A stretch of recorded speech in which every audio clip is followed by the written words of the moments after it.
وہ سنتا ہے سب کی دعا، کر تو دیکھو تم اپنے نصیب آزما کر تو دیکھو، تیرا ہی گناہوں کی دھل جائے دل سے، تم آنکھوں سے آنسو بہا۔ بسم اللہ الرحمن الرحیم۔ اصلاحی مجلس نمبر 26۔ تراویح سنت موقدہ 10 ہیں یا 20؟ احادیث مبارکہ اور آثار صحابہ کی روشنی میں تراویح سنت موقدہ ہیں یا نہیں اور اس کی رکعتیں 8 ہیں یا 20، اس موضوع پر بہت کچھ لکھا جا چکا ہے، اس لیے مزید لکھنے کی ضرورت نہ تھی۔ لیکن اس سال حرم پاک میں 10 رکعت تراویح ہونے کا اعلان ہونے کی وجہ سے ہمارے بہت سے دینی بھائیوں میں شکوک و شبہات پیدا ہو گئے اور وہ یہ سمجھنے لگے کہ تراویح کی 8 اور 10 رکعتیں بھی پڑھی جا سکتی ہیں، حالانکہ حرم پاک میں اس سال 10 رکعت تراویح کا ہونا یہ محض وقتی اور عارضی مصلحت سے کورونا وائرس کی وجہ سے ہے۔ آئندہ انشاءاللہ حسب معمول پھر 20 ہی تراویح ہوں گی۔ اس سے یہ نتیجہ نکالنا کہ تراویح کی 20 رکعت سنت موقدہ نہیں ہیں صحیح نہیں۔ لوگوں کے شکوک و شبہات اور غلط فہمیوں کو دور کرنے کے لیے آج کے مجلس میں ہم احادیث مبارکہ اور آثار صحابہ کی روشنی میں عرض کرنا چاہتے ہیں کہ تراویح کی 20 رکعتیں ہی سنت موقدہ ہیں۔ پورا مضمون 3 قسطوں پر مشتمل ہے۔ پہلی قسط پیش خدمت ہے۔ تراویح کے سنت موقدہ ہونے کی دلیل۔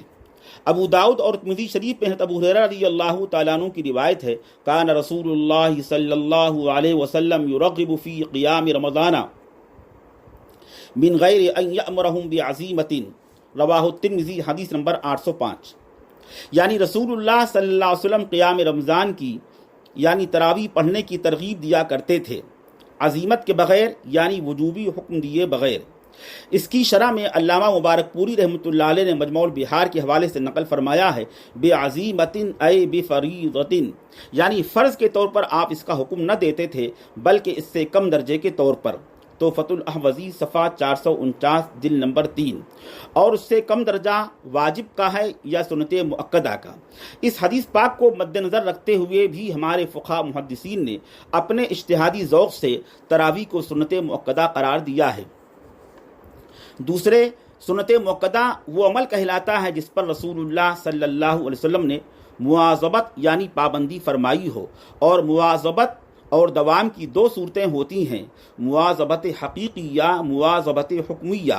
مواظبت حقیقیہ کا مطلب یہ ہوتا ہے کہ عملاً آپ نے کسی کام کو پابندی سے کیا ہو تو وہ سنت موقدہ کہلائے گا۔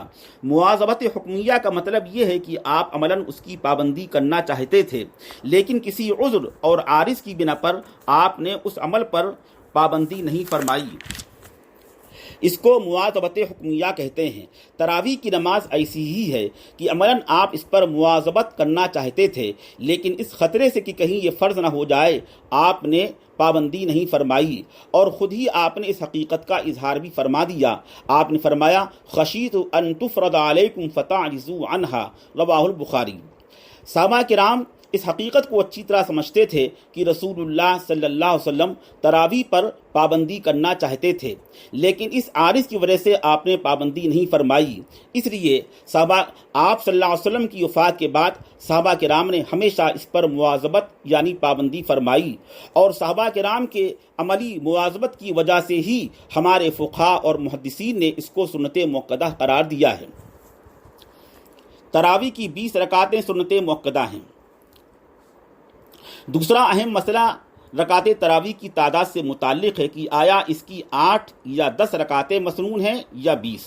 اس سلسلے میں نہایت واضح اور صریح روایت جس کو طبرانی، بیہقی اور ابن ابی شیبہ نے نقل کیا ہے، نیز حافظ ابن حجر اور ملا علی قاری رحمۃ اللہ علیہ نے بھی نقل کیا ہے، اور علامہ ہیثمی نے مجموع الزوائد میں نقل فرمایا ہے، وہ یہ ہے، عن ابن عباس قال كان النبي صلى الله عليه وسلم يصلي في رمضان 20 ركعة والوتر، رواه الطبراني في الأوسط، مجمع الزوائد صفحہ 172 جلد نمبر 3۔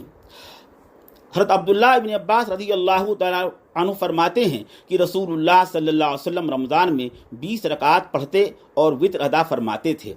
اس حدیث پاک میں صراحتاً رسول اللہ صلی اللہ علیہ وسلم کے 20 رکعات تراویح پڑھنے کا ذکر ہے، لیکن اس حدیث کی سند میں ایک راوی ابو شیبہ ابراہیم ہیں جو ضعیف ہیں، اس لیے یہ روایت بھی ضعیف ہے۔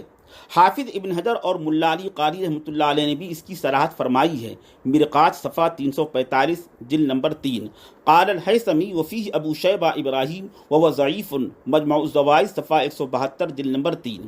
اس لیے بہت سے فقہاء و محدثین نے رکعات تراویح کی تعداد کے سلسلے میں اس روایت کا اعتبار نہیں کیا، جبکہ بہت سے علماء محققین و محدثین نے رکعات تراویح کے سلسلے میں اس روایت کو بھی معتبر قرار دیا ہے، کیونکہ یہ روایت اگرچہ ضعیف ہے لیکن موضوع نہیں، اور اس کا راوی ابو شیبہ ضعیف تو ہے، کذاب نہیں ہے۔ اسی وجہ سے صحاح ستہ میں ان کی روایت کو لیا گیا ہے۔ چنانچہ امام ترمذی رحمۃ اللہ علیہ نے ابواب الجنائز میں باب ما جاء فی القراءۃ علی الجنازۃ بفاتحۃ الکتاب میں ابو شیبہ ابراہیم کی روایت کو لیا ہے۔ ملاحظہ ہو ترمذی شریف حدیث نمبر 1031۔ امام ترمذی نے ان پر نقد بھی کیا ہے، لیکن ان کی روایت کو اس درجے کا سمجھا کہ اپنی کتاب میں اس کو نقل فرمایا ہے، جبکہ امام ترمذی رحمۃ اللہ علیہ نے مقدمہ یعنی کتاب العلل میں صراحت فرمائی ہے کہ میری اس کتاب یعنی ترمذی شریف میں سوائے 2 حدیثوں کے کوئی حدیث ایسی نہیں جو قابل عمل نہ ہو، اور کسی نہ کسی امام و مجتہد نے اس کو اختیار نہ کیا ہو، یعنی میری کتاب کی جملہ احادیث ایسی ہیں جو قابل عمل ہیں اور کسی نہ کسی امام نے اس کو ضرور اختیار کیا ہے۔ قال جميع ما في هذا الكتاب من الحديث هو معمول به وبه قد اخذ بعض اهل العلم ما خلا حدیثین کتاب العلل للترمذی۔ نیز امام ابن ماجہ نے بھی 2 موقعوں میں ان کی روایت کو لیا ہے۔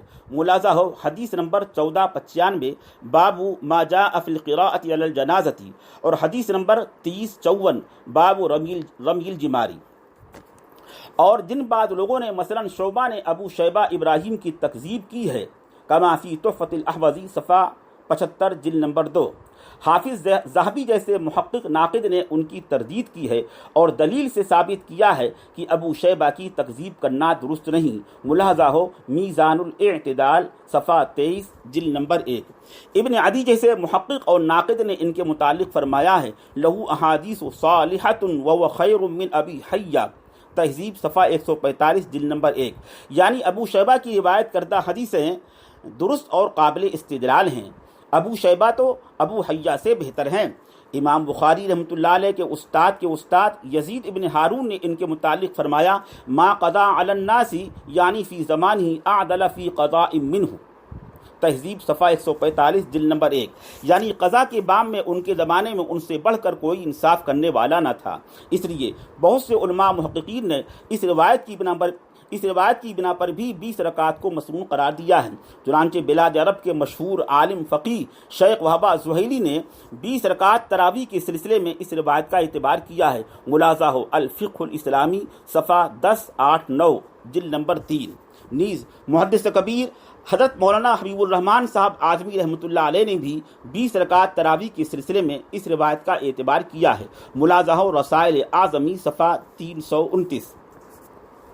اور وجہ اس کی یہ ہے کہ فقہاء اور محدثین کی تصریح کے مطابق حدیث ضعیف کے اگر شواہد اور قرائن موجود ہوں، مثلا صحابہ کرام نے اس کے مطابق عمل کیا ہو، یا امت نے اس ضعیف روایت کو قبول کیا ہو یعنی اس کے مطابق عمل کیا ہو، یا خاص اس مسئلے میں اس ضعیف روایت کے علاوہ کوئی دوسری روایت موجود نہ ہو، اور اس کے علاوہ بھی بعض صورتوں میں ضعیف حدیث پر بھی عمل کیا جائے گا، اور وہ حدیث احکام میں بھی بعض شرطوں کے ساتھ قابل قبول ہوگی۔ اس کی بہت سی مثالیں ہیں، اور علماء عرب نے بھی اس کے مطابق فتویٰ دیا ہے۔ نیز صاحب تحفۃ الاحوذی نے بھی بہت سے موقعوں میں حدیث ضعیف کے قبول ہونے کی صراحت فرمائی ہے۔ ملاحظہ ہو تحفۃ الاحوذی جلد نمبر 1 صفحہ 95، صفحہ 239، 240، صفحہ 263۔ امام سخاوی رحمۃ اللہ علیہ نے واضح طور پر فرمایا ہے احتج احمد بالضعیف حیث لم یکن فی الباب غیرہ وکذا اذا تلقت الامة الضعیف بالقبول یعمل به علی الصحیح، مقدمہ فتح الملہم صفحہ 152 جلد نمبر 1۔ اور 20 رکعات تراویح پر صحابہ اور تابعین کا عمل ثابت ہے۔ نیز امت نے اس حدیث پاک کو قبول کیا اور اس کے مطابق عمل کیا ہے۔ اس لیے بعض محدثین کی تصریح کے مطابق اس حدیث پاک کو بھی تعداد رکعات تراویح کے سلسلے میں مقبول ہونا چاہیے۔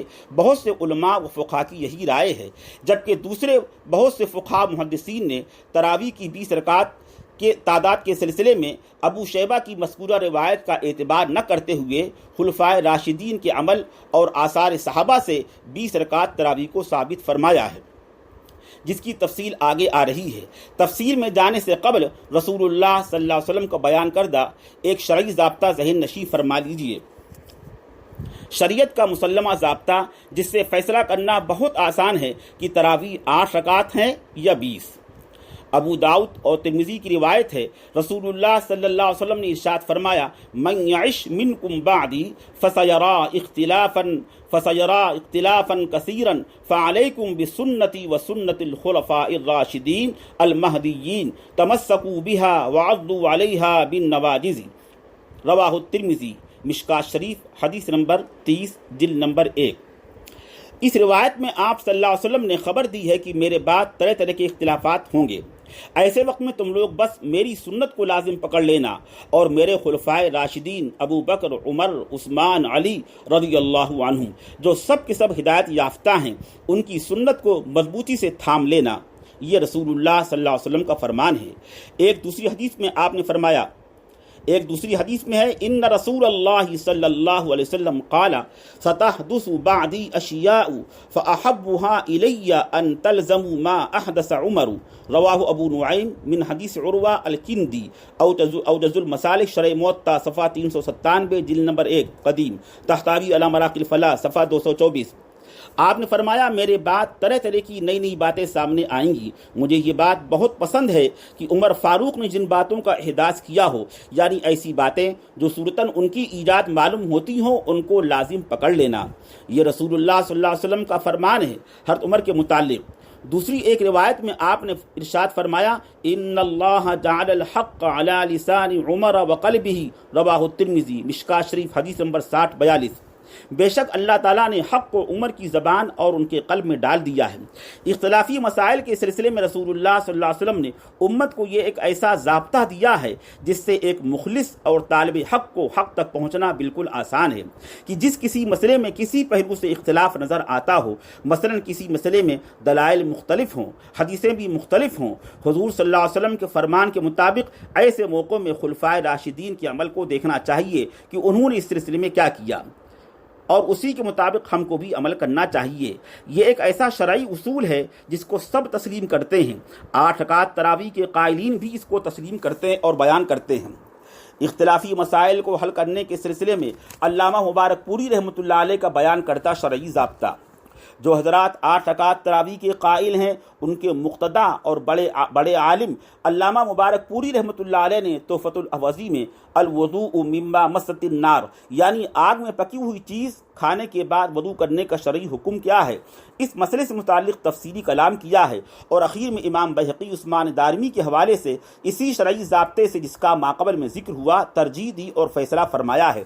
چنانچہ فرماتے ہیں، وحق البہقی عن عثمان الدارمی انه قال لما اختلفت احادیث الباب ولم يتبين الراجح منها نظرنا الى ما عمل به الخلفاء الراشدون بعد النبي صلى الله عليه وسلم فرجحنا به احد الجانبين وارتضى به النووي بهذا في شرح المهذب تحفۃ الاحوذی، صفحہ 219، جلد نمبر 1، باب ما جاء في ترك الوضوء مما غيرت النار۔ علامہ مبارک پوری رحمۃ اللہ علیہ بہقی اور عثمان دارمی کے حوالے سے نقل فرماتے ہیں کہ اس مسئلے سے متعلق جب حدیثیں مختلف ہیں اور راجح کا پتہ نہیں چلتا، ایسی صورت میں ہم نے رسول اللہ صلی اللہ علیہ وسلم کے بعد خلفائے راشدین کے عمل کو دیکھا، اور خلفائے راشدین کے عمل کے ذریعے ہم نے ایک شق کو راجح قرار دیا۔ حضرت امام نووی رحمۃ اللہ علیہ نے بھی شرح مہذب میں اسی تحقیق پر اطمینان کیا ہے۔ یہ علامہ مبارک پوری رحمۃ اللہ علیہ کے فرمان کا حاصل ہے، جن کے متبعین اور خود علامہ مبارک پوری رحمۃ اللہ علیہ بھی 8 ہی رکعات تراویح کے قائل ہیں۔ لیکن شریعت کے مذکورہ بالا مسلمہ قاعدے کی روشنی میں سنجیدگی سے فیصلہ کرنا چاہیے کہ کسی کے نزدیک اگر تراویح کی رکعات کے بارے میں بھی روایتیں مختلف اور دلائل بھی مختلف ہوں تو اس میں دقت اور الجھن کی کوئی بات نہیں۔ مذکورہ بالا شرعی ضابطے کے مطابق اس کے متعلق خلفائے راشدین کے عمل کو دیکھ لینا چاہیے کہ انہوں نے تراویح کی کتنی رکعتیں پڑھیں اور کتنی رکعتیں پڑھنے کا لوگوں کو حکم دیا۔ بس انہی خلفائے راشدین کے عمل ہی کے ذریعے سے فیصلہ کر لینا چاہیے۔ علامہ مبارک پوری رحمۃ اللہ علیہ نے اس مسئلے میں امام بیہقی اور امام نووی رحمۃ اللہ علیہ کے حوالے سے بات کی ہے۔